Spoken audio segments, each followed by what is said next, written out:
உரல்ல இட்லிக்கு மாவாட்டலாமா? ஆக்சுவலா இட்லி கடை படம் பார்த்துட்டு, அந்த மாரி மாவாட்டி சாப்பிடணும்னு ஒரே டெம்ப்ட் ஆயிருச்சு. இந்த உரல் பார்த்தீங்கன்னா, வீடு கட்டையிலேயே அத்தை வீட்லருந்து எடுத்துட்டு இங்க இறக்கி வச்சுட்டோம். ஸோ ரொம்ப நாளா அந்த குடிசுக்குள்ள தான் இருந்துச்சு. இப்ப தான் வெளிய எடுத்து போட்டு, அத கழுவி சுத்தம் பண்ணி வச்சிருந்தேன். சரி நம்ம வீட்ல தான் உரல் இருக்குல்ல, ஒரு டைம் ஆட்டி இட்லி ஊத்தி சாப்பிட்டு பார்க்கலான்னு சொல்லிட்டு, மாவாட்டி எடுத்து வச்சுட்டேன் அதுக்கேத்த மாரி.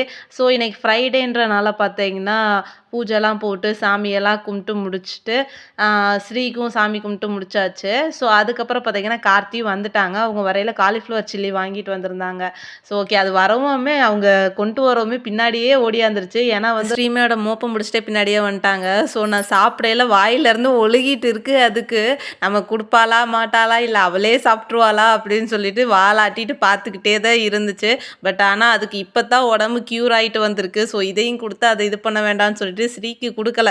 லைட்டா இத்துணூண்டு போட்டேன் சாப்ட்டுருச்சு.